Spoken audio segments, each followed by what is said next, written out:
All right. Good morning, everyone. This is the third page of the Unit 2 test review.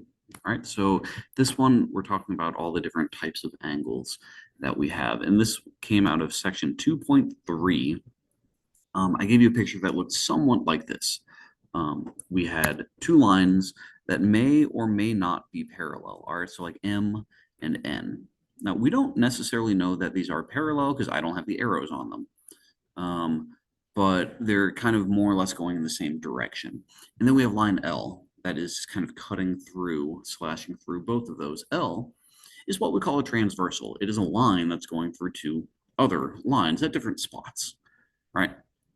When this happens, we kind of have these 8 different angles here. Think of these as like streets, right? This is a four-way intersection. This is a four-way intersection. So we have 8 different angles in this picture. We talked about how we have interior angles. The interior angles are going to be in that kind of blue shaded area. They're in between the two non-transversal lines. So they're between M and N. Those are interior angles. The exterior angles are just the opposite. They're on the outside. So they're north of line M and south of line N, right? So we have interior angles, we have exterior angles. Now, going off of that, we started matching these up with different pairs of angles. All right, so if you look at angle 4 and angle 5, these are what we call alternate interior angles. Sometimes we call it opposite interior angles. If you look at angle 4 and angle 5, they're on different sides of that transversal. One is on the left side of the transversal, one is on the right side of the transversal. All right. So they're on opposite sides of the transversal, and then one is kind of above on the top line. One is on the bottom line here. Those are alternate interior angles. Similarly, angle 3 and 6 are alternate interior angles. All right. The other pair we had were alternate exterior angles. If you look at angle 2 and angle 7, all right, they're both exterior angles. They are on opposite sides of the transversal. So 2 and 7 are alternate exterior angles. 1 and 8 are alternate exterior angles. All right. The next one we had was same side interior angles. I think this one was the easiest one to see. 3 and 5, they're in the same side of that transversal. They're both on the left side of line L, and they're in the interior of the two non-transversals. So 3 and 5 are same side interior angles. 4 and 6 are same side interior angles. All right. Going off of that, we have same side exterior angles. They are on the outside, but they're on the outside of M and N, but they're on the same side of L. So 1 and 7 go together, and then 2 and 8 go together. And then the last one we have are corresponding angles. So for this one, I like to think of location. If you look at angle 1 is in the top left part of that intersection. Angle 5 is in the top left part of the intersection below, right? They're geographically in the same location. So those are what we call corresponding angles, right? Angle 4 and angle 8, those are in the bottom right corners of those intersections. So those are corresponding angles, right? So those were kind of the big ones that we talked about, those 5 different ones. And then before we got to those, we even talked about something like vertical angles. Angle 1 and angle 4 are vertical angles. They are kind of across the X from one another, right? And then the last one I can think of is a linear pair, right? 5 and 7 would be a linear pair. They are two adjacent and supplementary angles, right? So there are 7 different angle types I just hit you with, and we need to try to just identify some of them here. So in this problem, they're asking us to identify the following: all pairs of corresponding angles. All right, so there's going to be a lot of these, so maybe write small. So angle 7. Angle 7 goes with angle 2. All right, angle 7 and angle 2 are in the top left corners of their respective intersections. Angle 8 matches up with angle 1. They're in the top right. Let's see, you got angle 3 and angle 6. And then we have angle 5 and angle 4.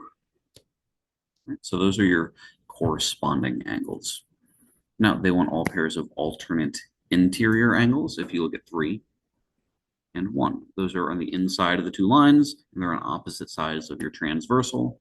So 3 and, oops, what did I do?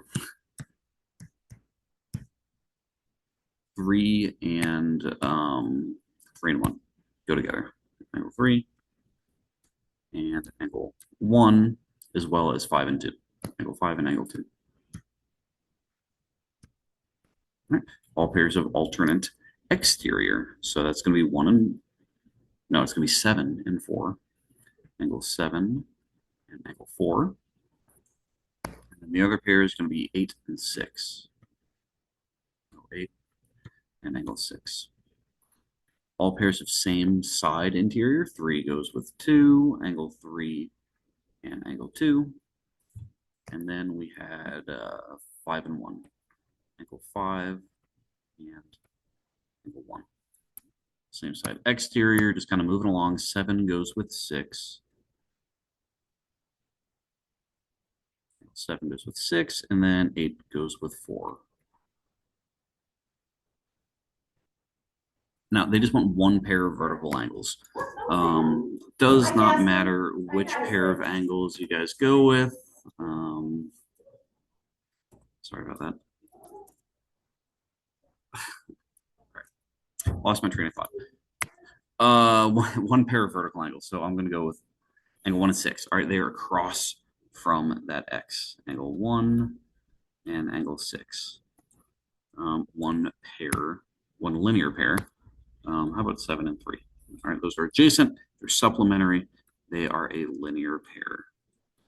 Right. And on number 24 and 25, there are a ton of different answers. I'm not going to go through all of them because there's a lot. Right. So that's how we identify those different angles. So there are 7 to pick from. So just make sure you kind of understand all 7 of those. We just need to commit to memory. But I mean, how to figure them out is kind of in the words, right? So same side interior. Well, it's an interior, 2 interior angles that are on the same side, right? So it's in the name. And so try not to overthink those too much, but it is going to be beneficial to be able to recognize those quickly. All right. Now, in this figure, we have 3 pairs of parallel lines. They want to know what angle is congruent to angle 1. Right? So let's see here. I'm going to try to color code this. The red lines are going to be parallel. The purple lines are parallel. And then the orange ones are parallel. If you want to color code, great. If not, that's fine too. Let's see here. Angle 1. I'm just going to say angle 1 is congruent to angle 5. All right. Now, I know they're not. Oh, wait, they are. Tell which theorem you used in each case. 1 goes with 5. I know that to be true because these are alternate interior angles. All right. Let's see here. I know angle 1 goes with angle 10. Angle 1 is congruent to angle 10. That is corresponding. Corresponding angles, they're both kind of in the top left side of their intersections. Ooh, angle 1 and 7. Angle 1 is congruent to angle 7. That's alternate interior. If I can spell that right, how about A-L-T? All right, let's see here. I got 7, I have 10, I have 5. What else do I know? I can say, oh, angle 6. Angle 1 is congruent to angle 6. Those are vertical. Is it A-L or L-E? I think I spelled that right. And then there is one more. All right. For this one, I'm going to have to use a property that I haven't mentioned yet in one of these videos. Well, maybe I did. I know that angle 1 is congruent to angle 10, right? We know that because we said, hey, those are corresponding angles. That was the second one. Now, I know that angle 10 is congruent to angle 9. All right, those are also corresponding angles. Therefore, I can say, well, angle 1 is congruent to angle 9. How do I know that? That is the transitive property. All right, now this is something to be very, aware of. Angle 1 and angle 9 are not congruent by corresponding angles. All right. They do not have a line in common. Angle 1 has a purple line, and it's kind of in that bottom left corner or bottom right corner of this hashtag. Angle 9 is in the top left corner of the hashtag. There is no line that goes through both angle 1 and angle 9. So angle 1 and angle 9 are not corresponding, right? Angle 1 and 10 are corresponding, and then angle 10 and angle 9 are corresponding. Therefore, angle 1 and angle 9 are, by the transitive property, congruent. All right, now the last thing we know is angle 9 is congruent to angle 3 by vertical angles. Therefore, we can use the transitive property again to say angle 1 is congruent to angle 3, and that is transitive.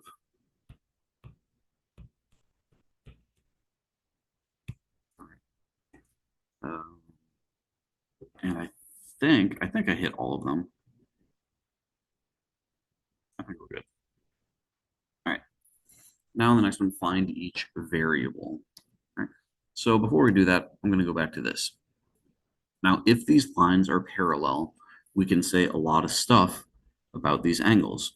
Corresponding angles are congruent. Same side interior angles are supplementary. So what we need to do is when we have parallel lines, we need to decide, are the two angle pairs, are they congruent or are they supplementary, right? If they're supplementary, you add them together and make it equal to 180.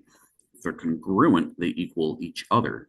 So we need to go through and we have to kind of make sure we know which angle pair is what.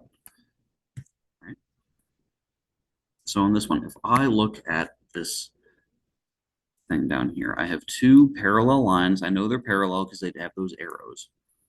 And then I have this transversal. What I like to do is I like to extend all of the lines that I'm looking at. I think for me personally, it makes it a little bit easier, right? And then if you look at this shape here, it's kind of like a capital N, right? Now, if you look at the inside corners on that capital N, those are alternate interior angles. We know when we have parallel lines, alternate interior angles are congruent. So for this equation, we can say x plus 28 equals 3x minus 30. Right? And now we're just going to do some solving. I'm going to subtract an x from both sides. I'm going to add a 30 to both sides. All right, so if you need to pause the video to kind of think about where I got that from, I did 2 steps in one go here. All right, now I'm going to divide both sides by 2. I don't know what that is. Half of 50 is 25. Half of 8 is 4. So that should be 29. Right, x is 29. Now, they're saying, hey, find the value of each variable. They're not asking me to plug it in to find the angle. I could, right? We could very easily plug that 29 in to figure out what the angles are, but they're not asking us to do that in this problem. So I'm not going to do it. All right. So one more, last problem on this page and last problem of this video. So again, we have two parallel lines and then we have a transversal right here. All right, what pair is that? That's the name of the game, figuring out what pair we have. These are inside of the two parallel lines. They're between the two parallel lines, and they're both underneath the transversal. So they are on the same side of the transversal. So these are same side interior angles. All right, so I guess over here I should have said alternate interior. Right? So we have same side interior angles. What do we know about same side interior angles? We know that they are supplementary. So I'm going to take the two angles. The first angle is x plus 14. The second angle is 2x plus 7. Take both those angles, add them together, and we get 180 degrees. All right. So we're going to have 3x plus 21 equals 180. All right. Let's see here. that is going to be 3x equals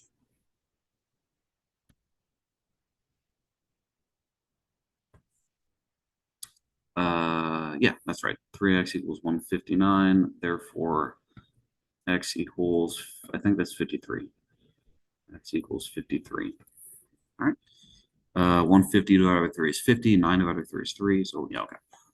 So x equals 50 in that case. All right. So there you go. That was kind of a very long-winded explanation of the third page. However, you know, this one hits a lot of those important angle theorems. This picture right here, or 2019 through 25, that really, if you understand that, if you can identify those, that is huge for this unit. So just kind of keep that in mind. All right. But that was page 3. So we're halfway there. 3 down, 3 to go.